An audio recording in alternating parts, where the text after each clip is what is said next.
One by one, we're back. Hello and welcome to another edition of Die Bundesliga show with myself, Devo, Gav Mack, somehow in the top left-hand corner. Something's gone a bit awry there, but it's all right. We move. We can change that.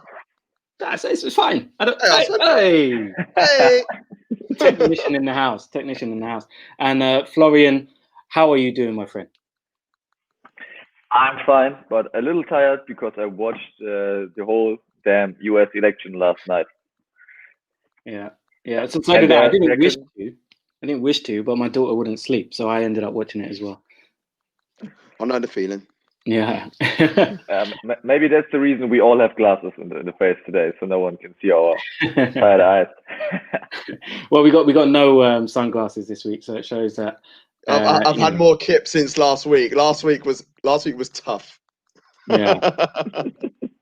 All right, guys. So a lot to talk about this week. Some great goals, some good officiating, some good VAR usage. I thought personally, anyway, and some great victories for some sides as well. There was 3 teams that were undefeated going into this weekend, and now there are 2. And still 3 teams who are without a win, and 3 guesses who they are. We'll get into that in a bit. One of them is Schalke. We will start there, actually. We'll start with Schalke. Just before we do that, obviously, guys, for those of you who are watching this on the Football Dugout channel, please make sure that you like the video, subscribe, and also, if you could be so kind to do so at the 2 Up Top Football channel as well. Gav Mack would be very, very grateful, and you'll get a lot of lovely content from those guys as well. Also, follow us on the socials, should be at the bottom of your screen, at 2 Up Top Football, at TFB Dugout, and Florian doesn't have social media because he's too cool. One thing I did discover earlier on today, if you put Wolfram Bundesliga, videos come up with him from when he first got involved with 2 Up Top, and now more so with Football Dugout as well. Lovely. So there is a way to find Flo. Just put Florian. Actually, I have lots of social media, but just not Twitter. Twitter is like the only platform I'm not using. I don't know if that's a good or a bad thing, because Twitter is a weird place, man. It's a strange place. You have to go in there with a mindset of just like knowing Twitter is a strange place. You can't take it too seriously. You've been told it's a smart move, pal. Smart poop. Okay, I'm sure he wrote the message before he heard that I'm on Insta, Facebook, Snapchat, and so on. So.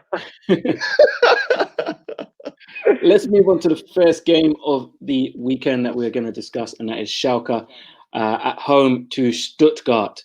And Schalke picking up. Hold on, we've kind of cut Florian off here. Let's move things around. That's a bit better, isn't it? So we can see Florian properly.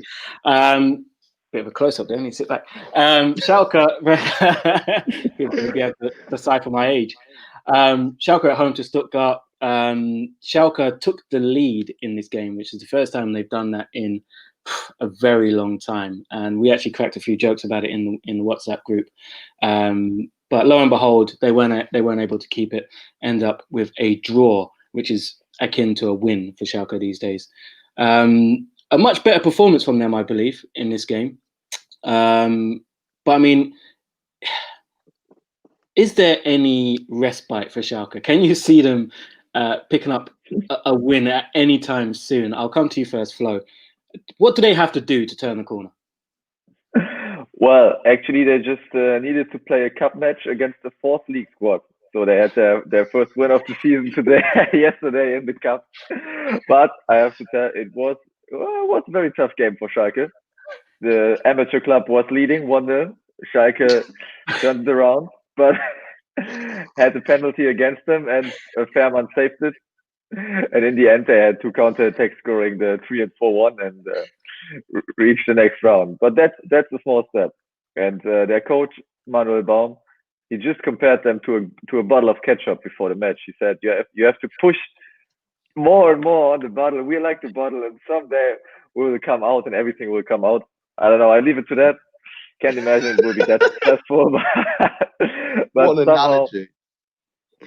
there could be a win for Schalke. I personally hope it's maybe in 10 or 12 games, because then they have broken the infamous record from the Tasmania Berlin squad 50 years ago. You don't know Tasmania Berlin, not a problem. That's because they always lost. One guy I do want to talk about in Schalke, well, there's two players who stand out for me. One is this guy here, Harit, who looked a real player when they first signed him. Hasn't really done that, whether it's due to injury or just loss of form.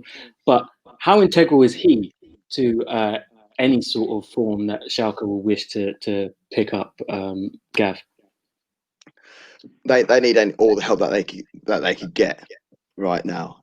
Before I talk about Harriet, I just wanted to say that because people won't know, but we had our WhatsApp group as obviously us lot know. But from the moment that Schalke went 1-0 up, I spent for the rest of the evening creating a thread of things that have happened since Schalke last won. And then Stuttgart equalised, and I thought, you know what, screw it, I'm going to carry on doing it anyway. So if you go to the top Twitter page, there's a thread of about 20 things that have happened since Schalke last won. But no, they need a bit of class, and that's why I decided to drink some red wine tonight. And Harriet can provide that, but the issue is he can't do it by himself. And there's so many clubs in world football that have got that one decent spark, but if the other 10 don't want to play with them, then they're pretty screwed, you know. One player I did mark out a lot last season, and I felt sorry for him, and I felt that a lot of big clubs should have gone in for him, because I think defensively he's very good, is Sane, the centre half. That's where they need to try and build a back four around him, because he's the guy. He's very, very good. He's got all the attributes that you need from a centre half. It's just the fact that the three lads he plays with at the back are also not very good. Like the rest of the Schalke side. Harriet, they need to keep Harriet fit though. They need to get Harriet fit, and he will be able to add towards the creativity. And with that, they might be able to pick up a couple of victories. Well, it was his cross for the goal, the youngster Tior, first goal for Schalke. And then a penalty was given away by your guy, Sane. Firstly, it wasn't given, and then it went to VAR, and it was a clear handball. It was a clear handball. Within the laws of the game, there's not much he could have done about it, but within the laws of the game, it's a clear handball. So it's the right decision in that regard. I feel sorry for the goalkeeper. Sorry, go on, Flo. Actually, the penalty in the cup was also caused by Sane, because he tried a little Bud Spencer action and beating his opponent just on the head.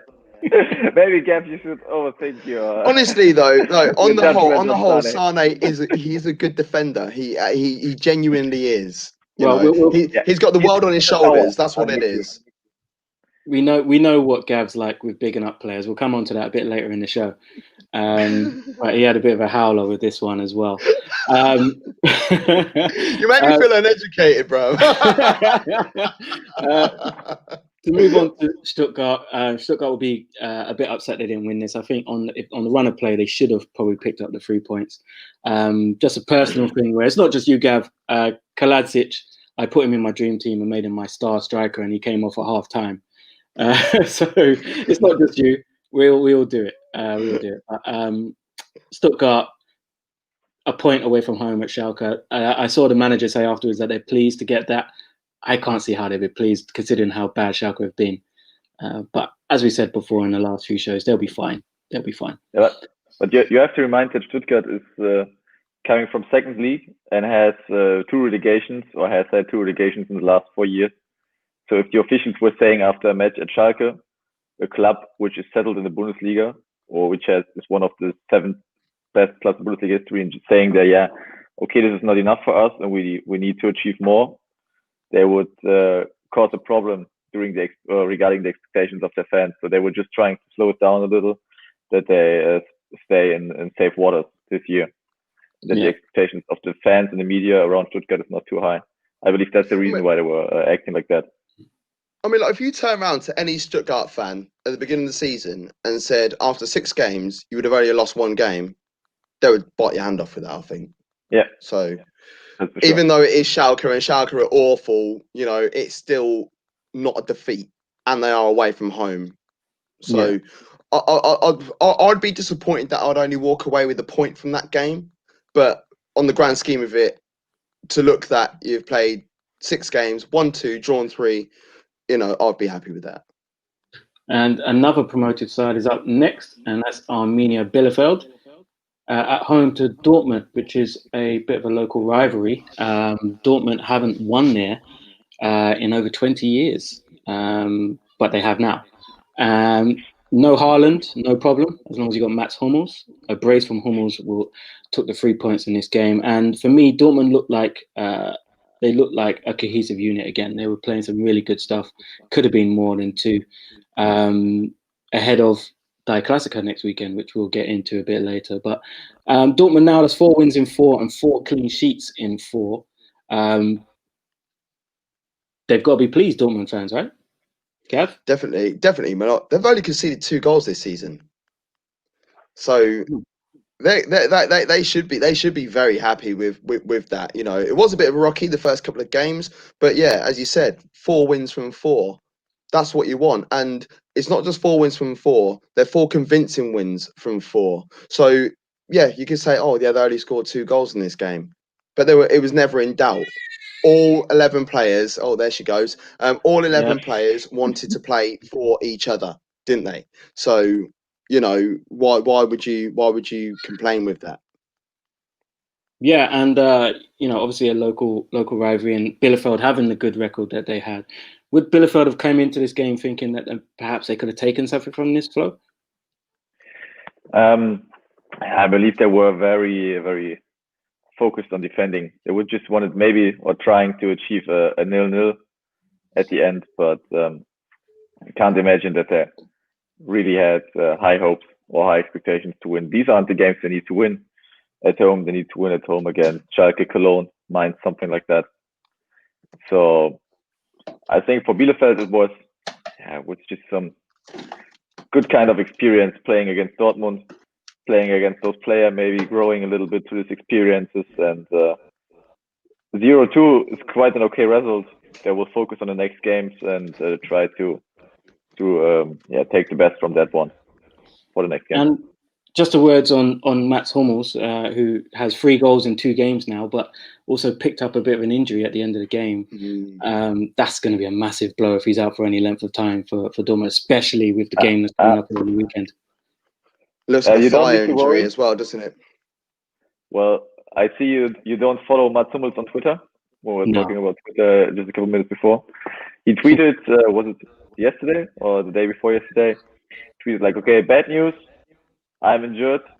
Good news, I'm a very slow player, so it's not a bad injury. I was too slow for that.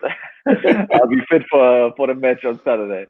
In German, it's funnier because I can't explain it correctly in English, but that's basically the essence of his tweet. Yeah. So media loved it. Yeah, I'm a big 3 points to keep Dortmund on the tails of the leaders. So we move on to the next game, and that is Cologne at home to Dortmund. Now, Dortmund came into this game without Lewandowski. Doesn't matter. They continue to pick up wins. A penalty from Müller. And I found this penalty quite funny because it's a Thomas Müller penalty. When you look at a lot of penalties that are taken now, there's all these stuttered run-ups and stop and starts, hops and skips. Müller just took 2 steps and put it in the corner. It's a very Thomas Müller, no frills penalty. Scored a goal, turn around, let's carry on. I quite like that. It's the first time Muller's taken a penalty as well in about 5 years. Yeah. So it's just a German mentality when it comes to penalties. They don't mess about, do they, Germans? Yeah. And, you know, Flo will see that all the time. It's great. But from an English point of view, you know, we just wish that we had that confidence when it comes to penalties all the time. Yeah. You started last World Cup, so. Yeah. Yes, England, you had a good start last World Cup. But Thomas Müller is like, he's really like the German type of German guys. He's very, very, very different. He's like the stereotypical German. He really is. He's the most German person in recent German. times. He has like a horse farm at home together with his wife and so on. And yeah. So I mean, you Germany. can see him in leather pants all the time. Lederhosen. Yeah. The second goal for Bayern coming from Gnabry, who is just growing into a world-class talent, and that is really, really painful from an Arsenal fan, considering how little we got for him. But anyway, that's in the past. We'll move on. A great goal. I don't know what it is about Bayern Munich, but they seem to just be able to replicate Robin with whoever they put on that side of the pitch. It's a very Robin-esque goal coming inside on his left to curling it into the corner. Sane did the same in the Champions League against Salzburg, which was a crazy game. 6-2, if you're unaware, 6-2 for Bayern away to Salzburg. Cologne got the goal back through Draxler, which was a bit of a strange goal in that he didn't really know about it. It was given offside at first, and then VAR gave it as a goal. Cologne without a win. Very tight. It was very tight, but it was a correct decision. I think there's a lot of those this week in Germany. A lot of decisions that were tight, but VAR tend to get it right. There was also one kind of Mane type offside in one of the games that is coming up a bit later. But Cologne, obviously at home to Bayern Munich, they're not going to expect much. Still without a win. The run continues. Again, much like Schalke, what do they need to do to stop this bad form, Gav? They need to start playing from the off rather than start playing with 15 minutes to go. That's what the issue is with Cologne. They love scoring late goals. Happened all of last season, predominantly after the restart.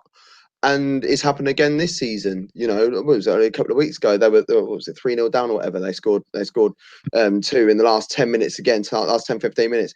They need to stop. They need to start learning how to play from the beginning. That's the issue. Any game against Bayern is always going to be a free hit. Because we know what Bayern can do, we know what they're about, and when you're 2-0 down at half time, you're thinking, oh, but they started off relatively brightly, but they didn't push on from that. You know, that's what the issue was. The penalty, once again, I think the penalty was really hard. I think this was more harsh in this game than it was in the Schalke game. He really didn't know anything about it in this one. I actually don't know if it hit his arm or if it hit his like hip. It looked like it hit his hip more so. His arm was by his side. But my understanding of the ruling is if your arm is within the silhouette, then it's not handball. I thought that was and the ball came. It looked like the ball came from his body, from Wolf's leg to the arm. So yeah, it's hard. We were told that when the ball comes from a part of your body to your hand, or something like that, in an uncontrolled way, it shouldn't be a penalty. But I don't know if VAR says it is.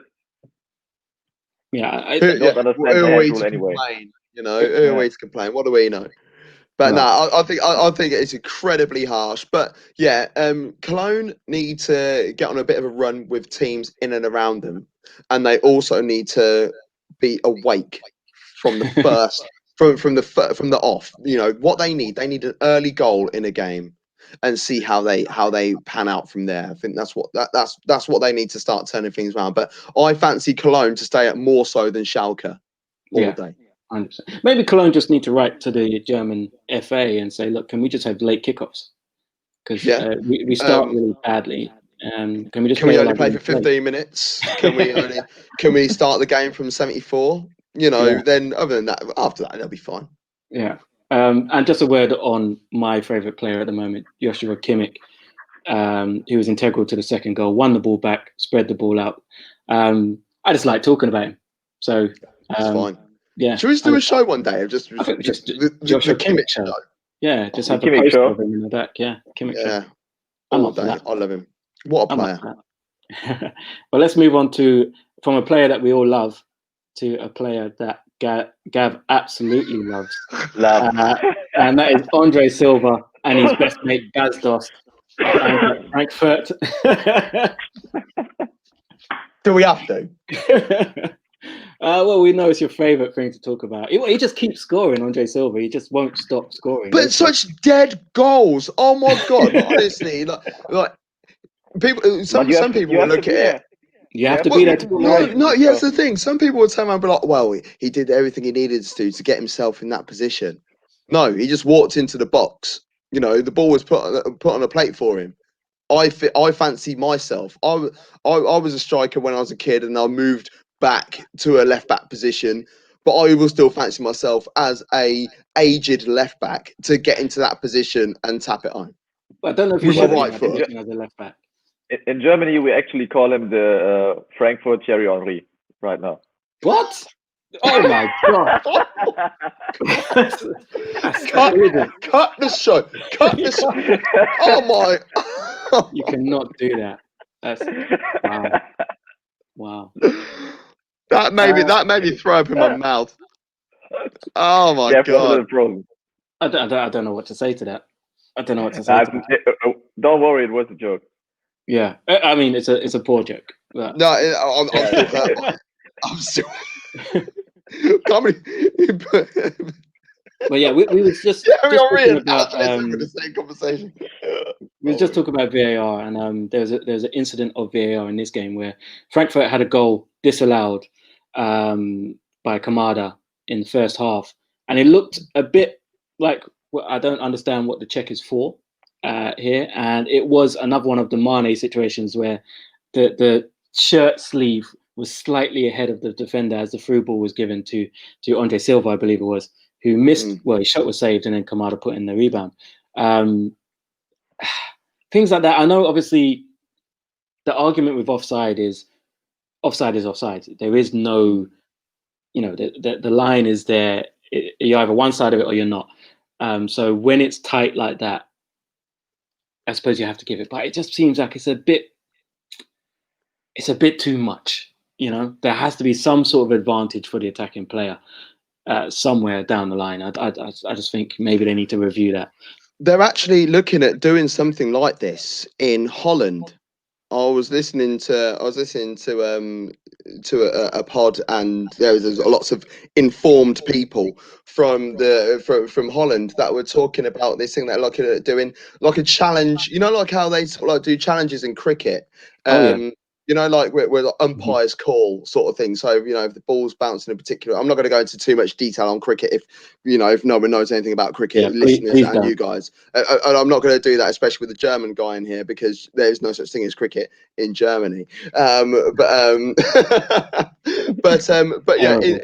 long and short of it is the umpire will give something, and if it doesn't quite the umpire will give something, or they won't give something. They'll go to their version of the video assistant referee, Hawkeye or whatever, and then they will be like, right, okay, is it enough to overturn, or is it not enough to overturn? And in either way, they'll then go with the umpire's call, and they're looking at doing something similar in football, and the Dutch FA are looking to pioneer that and champion that. And if I'm honest, the best country in the world that manages VAR is Holland, because they were one of the first countries to do it. So I really hope that they look at doing this for the 21-22 season. I know it's going to be a long time before it comes over the rest of Europe, but if they do, I think it will change VAR across the board for real. Which is needed.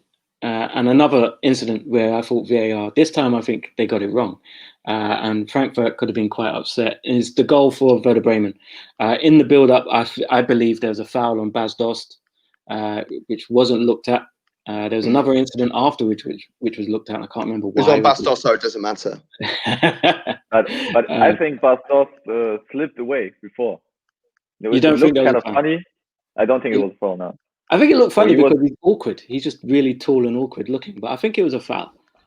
But he was slipping away, and like the Bremen player was falling over Bas Dost.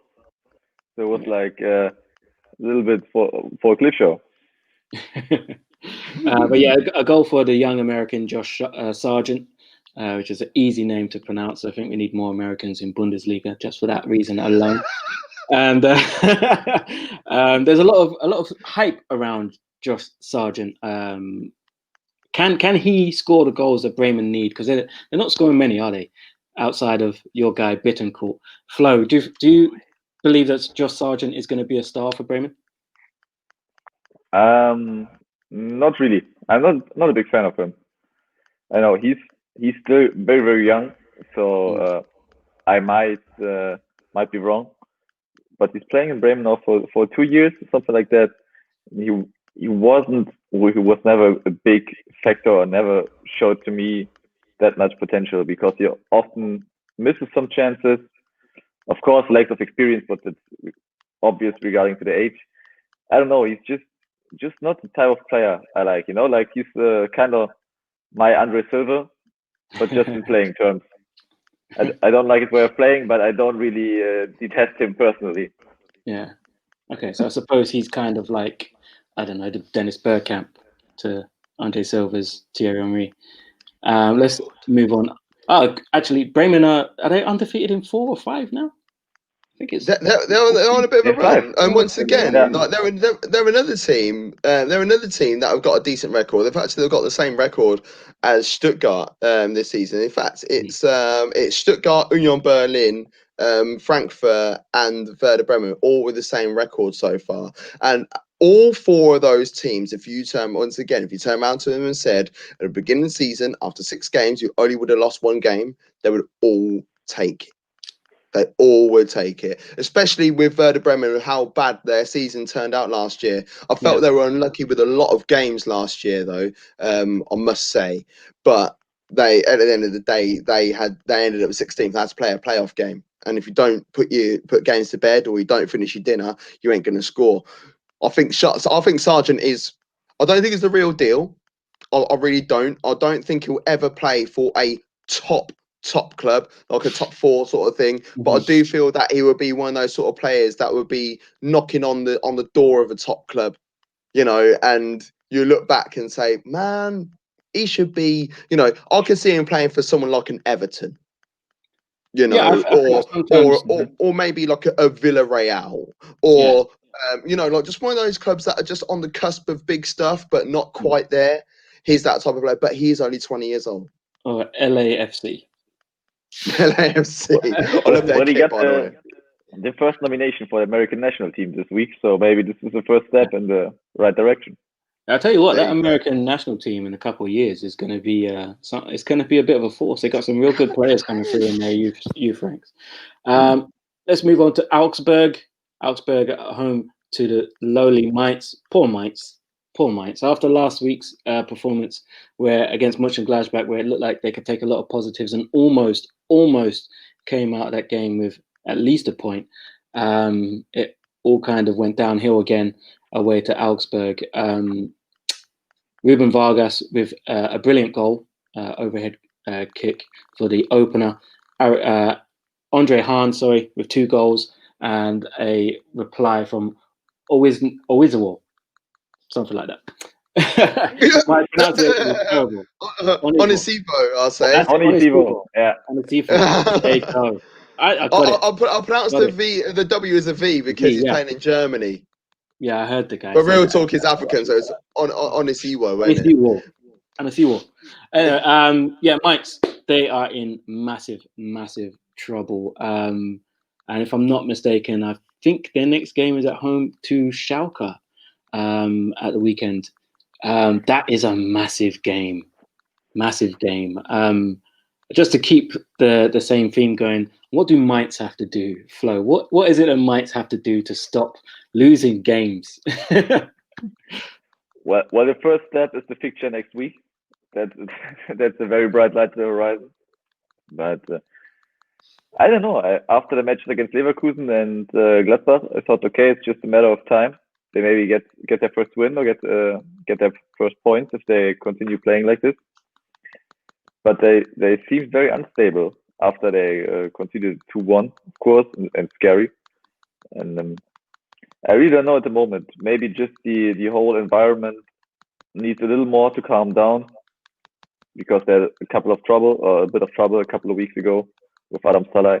Maybe they just need to calm down a little more, because that was always a big favor of mine, that they have a call surrounding area around them, that they can operate without any trouble, without any problems with the fans' expectations or something like that. So maybe it's just a little bit of calming down around them and waiting. I don't know.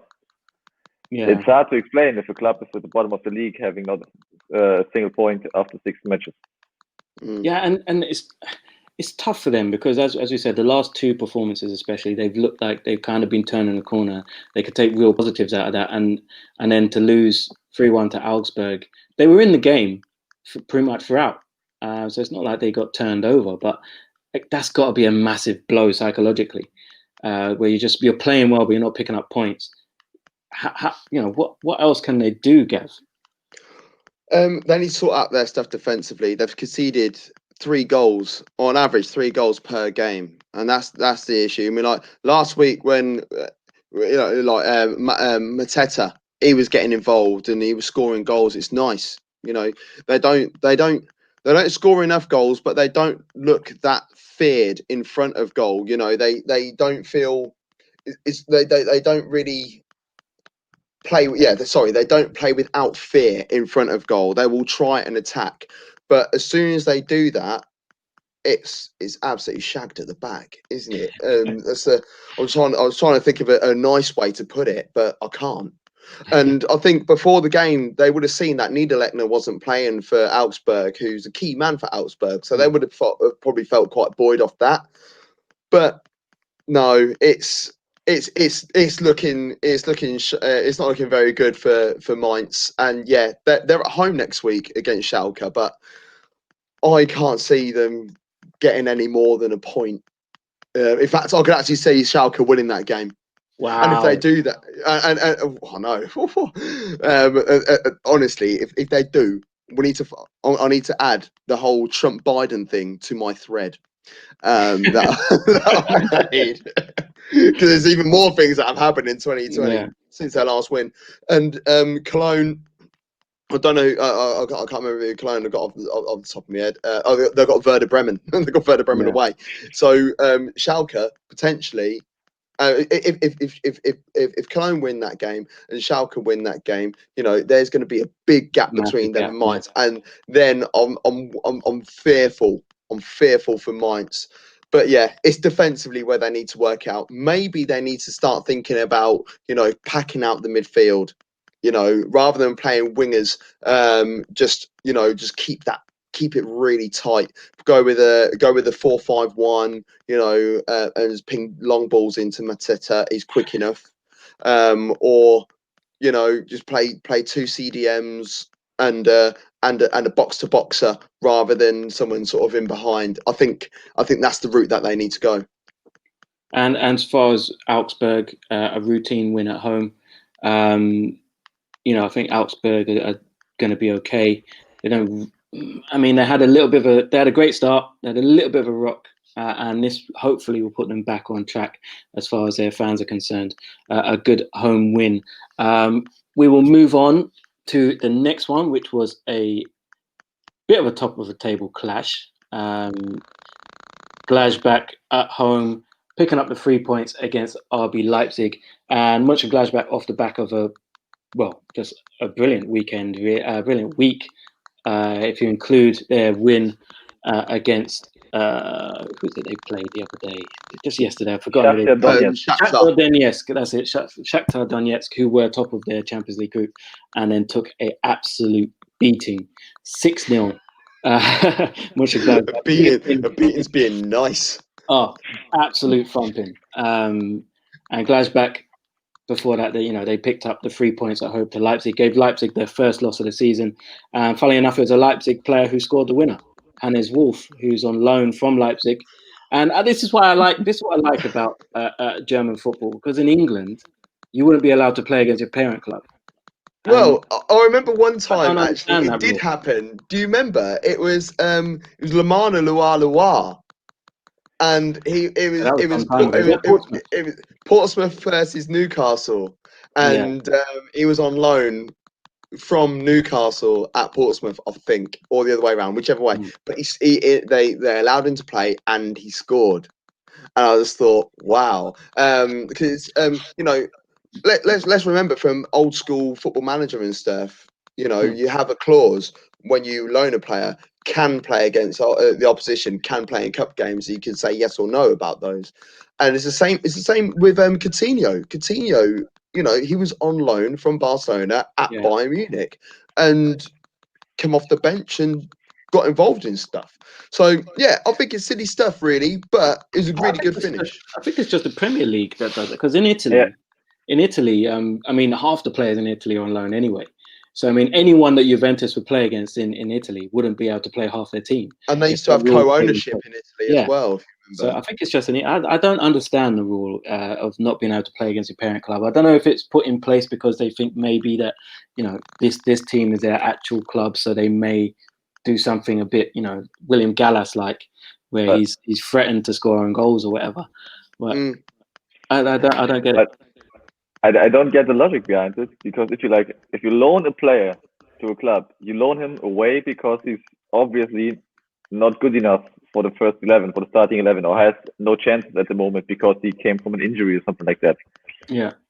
So if I give a player away who isn't good enough for my top 11, why should I be afraid of him playing against him with another team? So. Well, this is why. Because he'll pop up and score the winner. Yeah, obviously.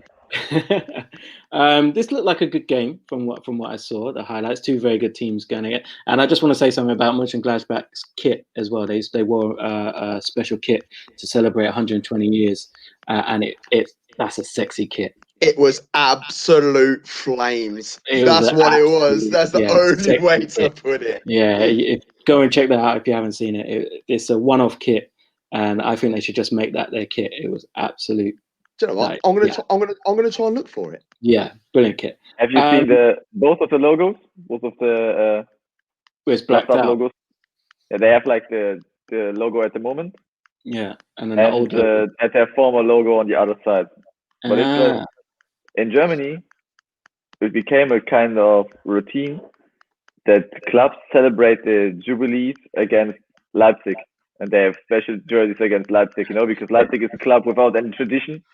And out of basically every year, as like Gladbach 120 years, I don't know, 2 years ago it was Augsburg 125 years, and so on and so on. You have like 3 or 4 matches already in the short time of Leipzig in the Bundesliga when some team just celebrated their birthday against Leipzig and had a special jersey just to show that they have more tradition. They're probably treated like the Queen. It's like we've got Leipzig. We've got Leipzig in February. When's your centenary? November. Screw it. We'll just wear it against Leipzig anyway.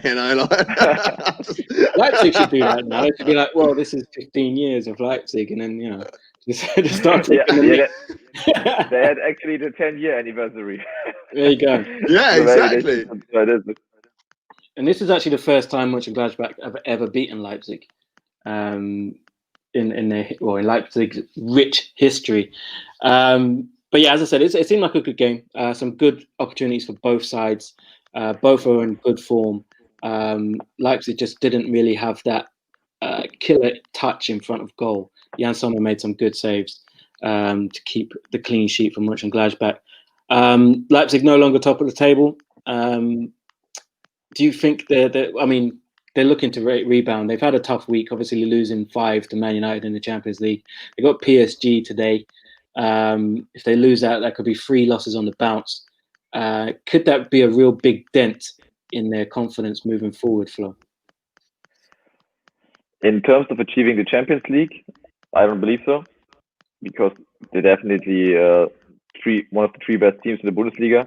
I see Gladbach, Dortmund, Leipzig, and Bayern a little ahead of Leverkusen and Gladbach, I have to admit, throughout the whole season. But in Germany, it is once you lose the spot at the top of the table to Bayern Munich, they most likely don't give it away anymore. So that's kind of it for their champion or hopes of being champion, I would say. But next week is the German. I don't know, the name German Classico, I hate it because it was just like wait up a couple of years ago when Dortmund was big. Yeah. But just before that match, maybe they draw or something like that and Leipzig can take a chance again and go on top of the table. But yeah, we will see. But that's the issue, isn't it? Once you get there, you have to stay there. It's like you said, you can't keep buying a sniff. So there's so much pressure in being. Some teams they do better chasing, but you can't chase Absolutely. Bayern. You can't chase Bayern. You have to lead them. So it's a bit unfortunate. Gav's disappeared there. He's looking for the. I'm still here. I'm still here. He's looking for the Mönchengladbach kit. I need to find it. The world needs to see it. Just a word on Mönchengladbach. They seem to have hit a bit of form. They stuttered a little bit earlier on in the season.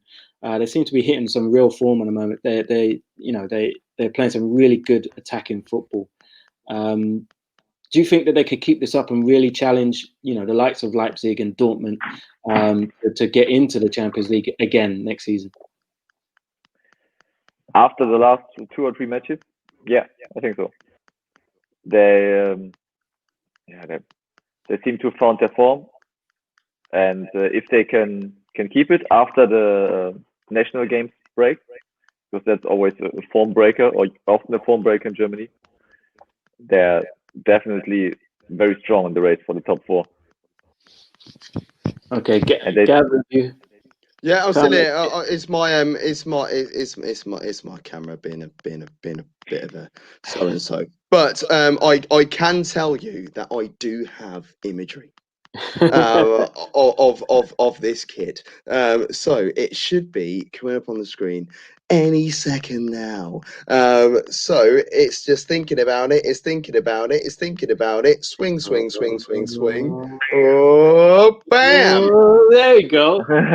Look at that beauty. Look That's a at beautiful that. football kit. They changed the font for it as well, didn't they?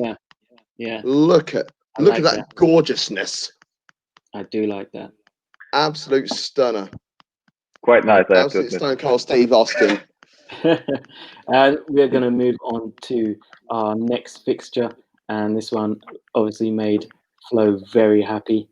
Leverkusen picking up 3 points away to Freiburg with a 4-2 victory. Another brace from Alario. Schick, who needs Schick?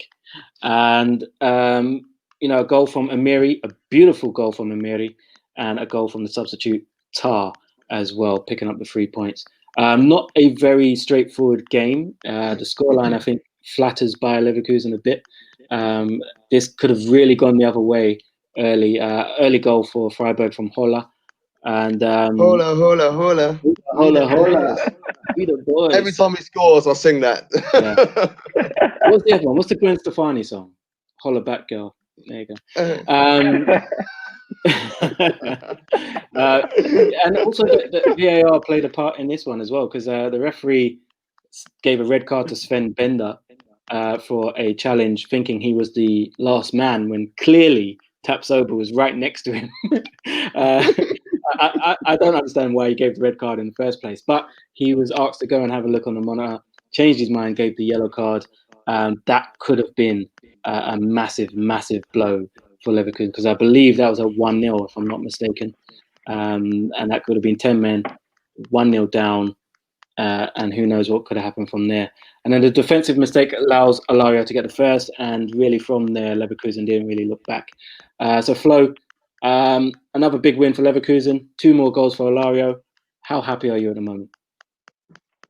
Very happy. My favorite city in Germany, playing against my favorite club. Usually a must-see in a stadium match for me, but not this time, through Corona. Yeah, as you already said, Leverkusen was really, really lucky with the VAR decision, because usually you don't come back when you're 1-0 down in Freiburg, especially not with a man less. But luckily, they could keep Bender, and actually it seems that Leverkusen was playing with 12 players, because Höfler from Freiburg had like the most terrible day of his career. He was he couldn't stop assisting for Leverkusen. Poor bugger. He's the playmaker we missed since Harvard left. Yeah. But it was also a pure class from Alario when he sneaked away the ball before the 1-1, when he was like smelling the ball from Höfler coming that way. Yeah. The finish 2-1 was great against the direction of where the keeper was headed. Yeah, we don't need to talk about Amiri's goal. It was just it's terrible. Amiri's goal, awful. Exactly. I do want to say something about Alario. Do you feel that he needs to look at his family tree and work out if he has got any other nationalities in him other than Argentinian. Because Argentina, they've always and consistently, even to this day, have way too many strikers and or forward players.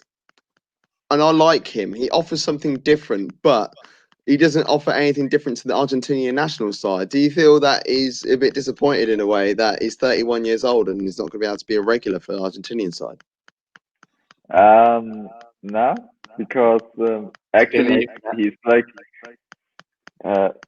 he has a better view from the Argentinian national coach than from our coach in Leverkusen, although he was most of the time on the bench. And Cesar Luis Menotti, the coach who coached Argentina in '78, I believe.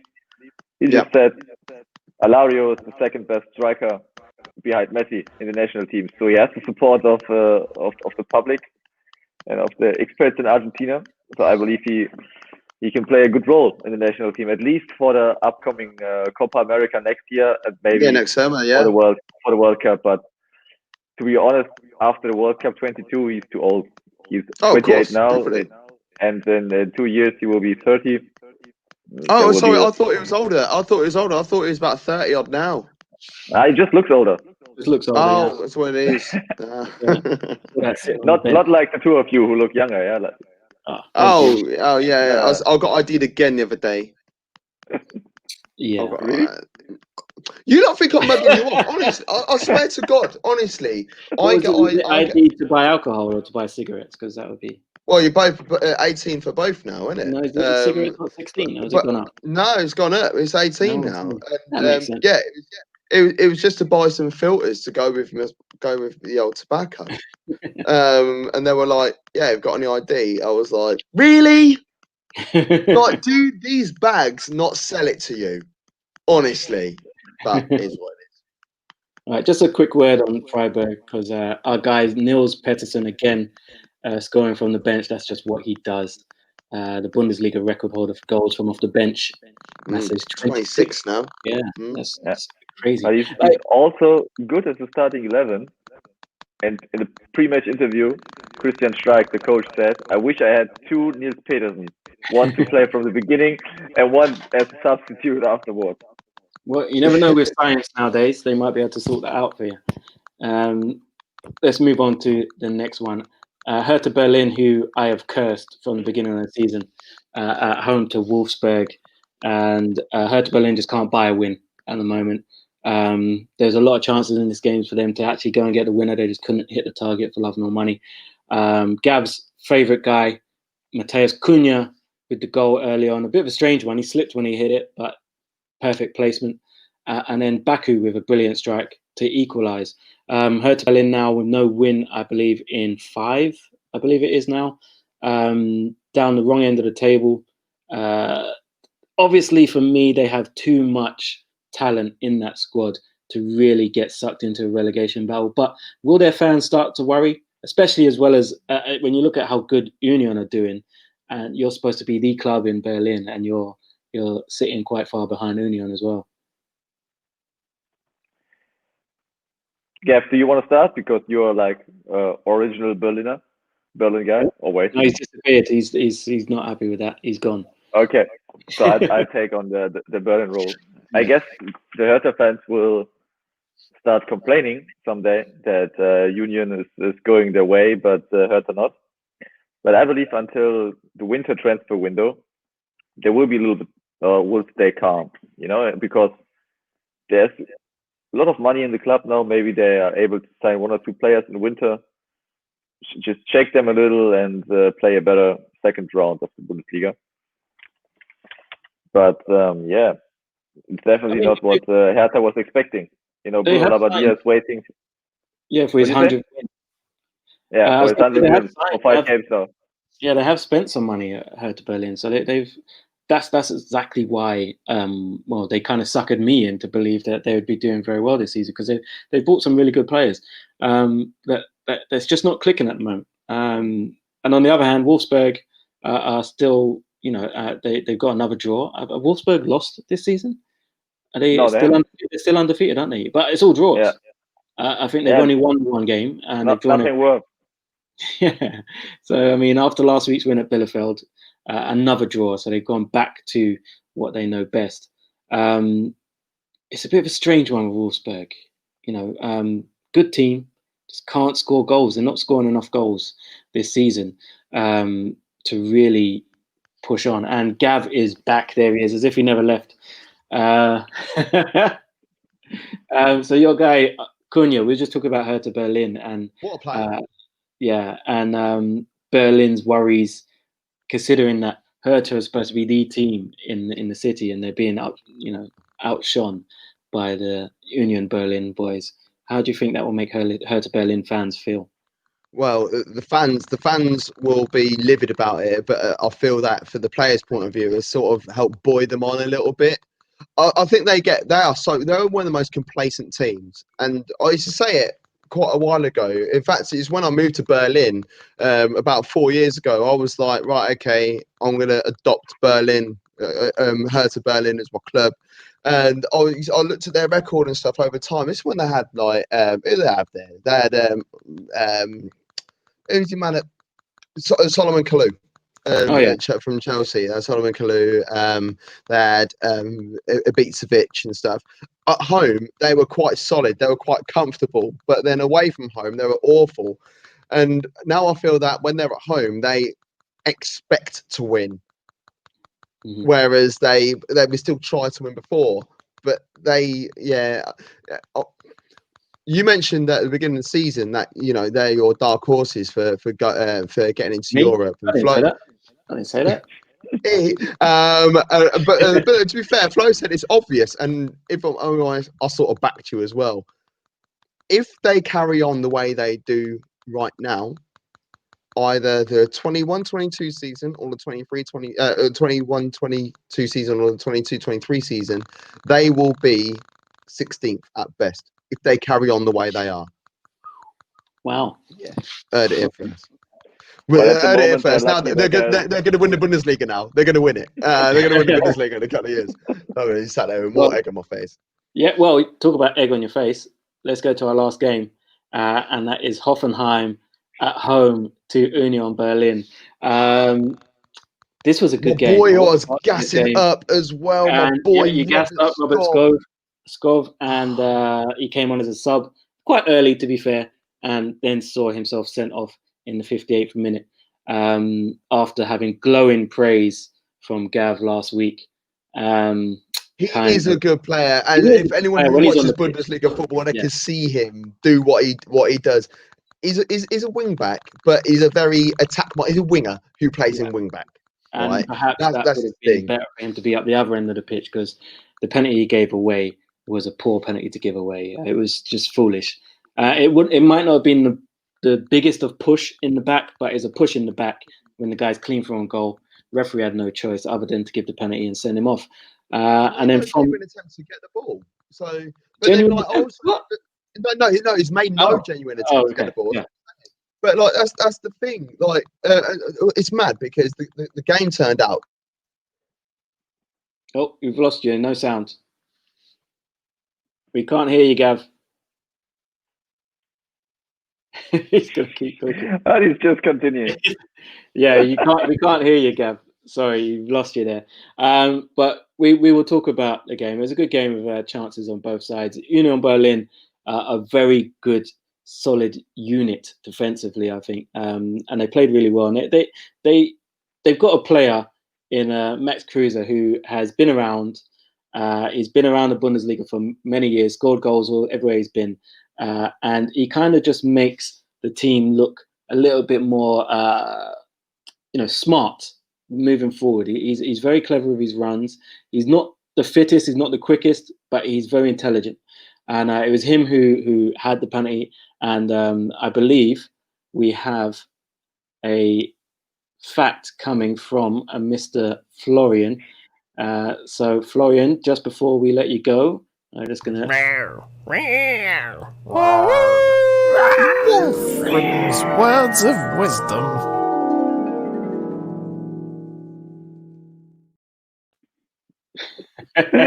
Okay. I love it. Okay. I need to be serious. Yeah, I actually have a couple of facts, Max Kruse, about Max Kruse. I start with the most important one, or with the most football-related one. The penalty he scored was his 15th penalty out of 15 he scored. So he's just one penalty away from being the Bundesliga all-time record penalty scorer without missing a goal. The all-time record for scored penalties is like 53, but with 5th miss from Manfred Kals at Hamburg during the 80s. But Max Kruse could be the first or the second one to score 16 consecutive penalties out of his first 16. And talking about scoring, Max Kruse definitely knows how to score, not just on the pitch, but also in private. He's very famous in Germany for sending some nude videos to girls.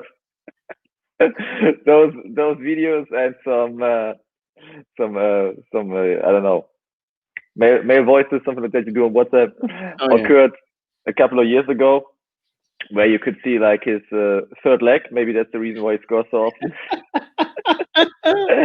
And he's like, the video is asking questions him about this. All the amateur players, we love it. Everyone loves making jokes about him. And yeah, in one of the messages, he said like to a girl, "Hey, come on, what's going on? Like, I want fun, you want fun, we all want to have fun. We just want to have fun together." And he's like laughing. Where do you stick around? And that was a lot of fun for all the football fans in Germany a couple of years ago. Actually, he also said, do you know the TV show, The Bachelor? Yeah. Or The Bachelorette, something like that? Yeah. Yeah, he dated one of the candidates, but no one knew. And all of a sudden in the TV show, she said like, yeah, I was dating a fucking Max Kruse, and the whole Germany was again like, whoa, what's happening here? He's like attracted to tabloid news. He once lost. He once lost, or he scored at a poker table in Berlin in a poker tournament. He was a really big scorer, won a lot of money. However, he lost it in a taxi on his way home. Just lost 70,000 euros on the backseat of a taxi, of a cab. Wow. And that, ladies and gents, was Wolfram's words. Wolfram's words of wisdom. Oh, that's never going to get old. Never going to get old. So 3-1 to Union Berlin. They're really doing well at the moment. I think they're unbeaten in 5 as well. Goals from Kruse, Ponyo Pialo, and Tukert. And Hoffenheim struggling without Kramaric. So let's talk about Hoffenheim first. Gav, I know Flo earlier in the season said Hoffenheim were going to be that team that could be dark horses. That was with Kramaric. There's a clear difference to this side without Kramaric to with Kramaric. Hopefully for them, he'll be back sooner rather than later. But they played well. I think the red card killed them. But do you think they could have possibly got a point out of this game despite the red card, because they had chances? Yeah, and what I quite enjoyed is that they didn't allow the red card to phase them too much. Yes, they finished shipping 3 goals in total, but it didn't really bother them. They are struggling without Kramaric, but they're not a one-man team, and it's weird because when Kramaric is scoring those goals, the whole team is still he's gone.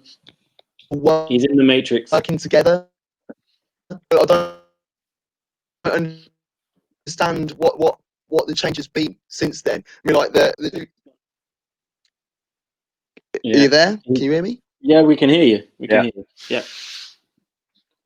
You can hear me, you just can't see me. I can hear you. Right, so that's fine. It's probably best if I'm honest. But yeah, it's weird because I felt that the team worked together with Kramaric there. Yet now Kramaric is gone, it's like everyone's panicking. And I don't understand why they don't adopt the same methods and the same mentality with or without him. Because it wasn't like like how some teams are such a one-team man, where it's like, oh, okay, well, I've got the ball, it's got to ping it. A bit like how Tottenham were a couple of years ago, where it's like, oh, I've got the ball, I need to pass it to Kane straight away. It's like, well, no, there are like 10 other players on the pitch, and this is what Hoffenheim were doing with Kramaric, but now he's gone. They look scared, so they need him to get back fit as soon as possible. We've got another week of fixtures before international break. Hopefully, he's going to be back before then. I didn't see what the injury was a couple of weeks back, if I'm honest. I think it's coronavirus, wasn't it? Oh, is that all it is? It should be back. Should be back at a week, and then because it's already 2 weeks ago. Yeah. Yeah, that's what I mean. Yeah, so he should be fine now. Union Berlin, they seem to play with a new style this season. They've got younger players as well, which I find weird, because Union Berlin is a retirement home. It's a retirement village of German football. But I really enjoyed Poyampalo's goal. He tried not to score. But he was in the right place at the right time. He made the right run in order to get into that position in the first place. So I felt that was really important. It's annoying that Max Kruse, assisted that, and it's also annoying that Max Kruse also, he helped out and was a bit unselfish. Well, he got a goal and 2 assists, didn't he? Max Kruse. Exactly. It's really unselfish with that third one, because he could have put that on himself, but he sorted out 2-shirt. Hoffenheim don't need to panic. They'll be fine. I still put them down as dark horses for Europe. I think they'll be 7th. Okay, and a quick word on Union Berlin, Flo. How long can they keep this up? You mean in terms of staying connected to European their form? Yeah. Yeah. I would say they will have changes during the season.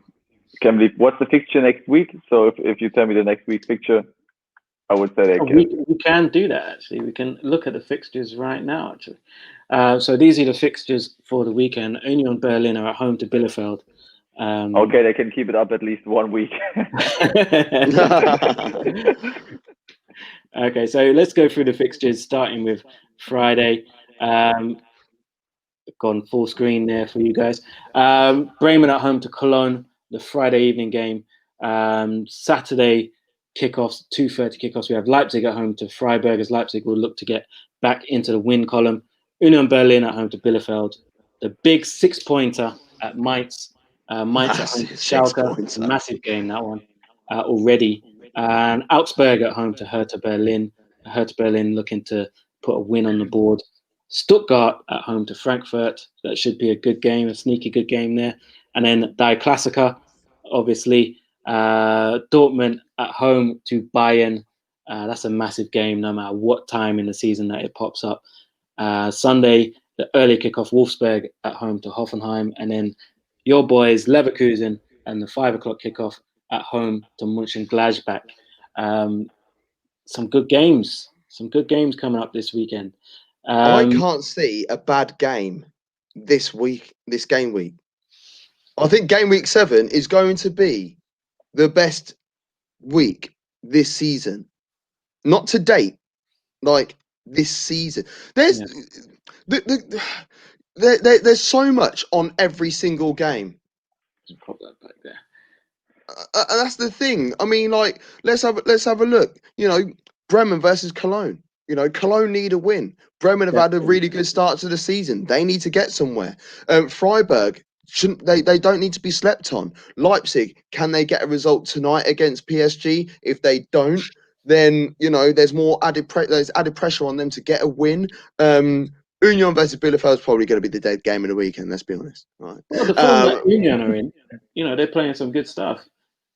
Augsburg, good game there again. Stuttgart back at home, good game. Wolfsburg still unbeaten. Yeah. they're still unbeaten this season, and Mönchengladbach, they've been scoring goals. They've just beat Leverkusen, Leipzig. They've just scored 6 away from home. They're ready to come against Leverkusen. It would be interesting to see the type of team that Leverkusen put out in the Europa League this week as well. And last but not least, let's have a look at the table. Bayern back on top, and as we alluded to earlier, that's not where you want to see Bayern Munich if you're a rival fan, as chasing Bayern Munich is akin to chasing Usain Bolt. You're not going to beat them. So if Dortmund, it's imperative Dortmund get 3 points. If that can really put a marker down for the season, that's a massive game. Leipzig fall to third on 13 points, followed by Leverkusen, Mönchengladbach, and Augsburg in sixth. Union Berlin in seventh, level on points with Stuttgart, Bremen, and Frankfurt. And then as we go down, we have Wolfsburg in 11th, Hoffenheim 12th, Freiburg in 13th, Hertha Berlin in 14th, Bielefeld in 15th, and then you have the guys that just can't pick up a win: Cologne, Schalke, and plucky Mainz, bottom of the table without any points whatsoever. So some of these games this weekend could really put a shift on this table at the top and the bottom. So as Gaff alluded to, I think it's going to be a really good game week. Any final words from you guys before we say our Wiedersehen and we go our separate ways? Yes, there is, and it came from a question, and it's been directed at Flo, and it's the Shasunja podcast. He's asked, Germany, can they win the Euro 2021? Players like Gnabry, Sane, Werner, Müller, Goretzka, Kimmich, Kroos, Havertz, Neuer, Ter Stegen, who was starting goal. It was a really, really disappointing World Cup for Germany. What do you expect? If you could try and take your German hat off, if that is possible, what do you expect from Germany in the Euros next summer? Well, first of all, Germany is always able to win a World Cup or European Cup because it's a tournament squad. Like even if we have a bad team, we play like disciplined and have find our way, sometimes a little sneaky, to the finals. And all of a sudden, you're like European champion or something like that, like 1996 in England, where we had just injured players. But I believe 21 is not the time of the team yet. If they have one more year to develop until 22, I think this is that's where the focus is also for the German Football Association, for the DFB, that they want to win the World Championships and they see the European Championships as a tournament to gain experience, to develop. So in Germany, it is not expected to win that one, although we have a lot of class in the team. I think it's. But if you look at the last results and the last matches, you can't imagine this team winning European Cup next year. It's going to be a tough one for anyone to be better than France or Portugal look very strong. I think it's going to be a very good tournament. I think Germany. So I just want to say very quickly off the back of it, what about Yogi Löw? Like, is he going to be? Do you want him to move on? I would like him to be replaced. I would have liked him to be replaced after the 2018 World Cup because he really messed up over there. But he has such a big lobby at the DFB that I'm sure he will be our coach at least until the 22 World Cup. Maybe that's kind of clever because in 2022, the contract of Jurgen Klopp ends in Liverpool, and he could maybe take the German national team afterwards. Don't say that. The Liverpool fans will come for you. They're a very passionate bunch. They just want Steven Gerrard in place anyway. His contract runs out at the same time. It's going to be the most random manager merry-go-round ever. Yeah. All right, guys. Well, that's it for this week's show. So thanks once again to Gav and to Florian. And thank you guys for watching. And just remember, you can catch us on the socials, which are on your screen. So you got myself at Devo LDN. You got Gav Mack, whose socials isn't there, but I'm sure he can tell you. And the show's social is at 2UpTop Football. and obviously at TFB Dugout on Twitter. So if you haven't subscribed to our channel, please do so now. If you haven't liked the video, please do so now. And you can also find Gav at 2 Up Top Football on YouTube. And Flo is too cool for Twitter, but he's got all the other social medias. So you can check him out on those. Thank you very much for watching. We'll be back again with a packed show next week, reviewing Die Klassiker and all the other lovely fixtures that we just had a look on. So it's from us. It's Auf Wiedersehen. Goodbye. Cheers. Ciao.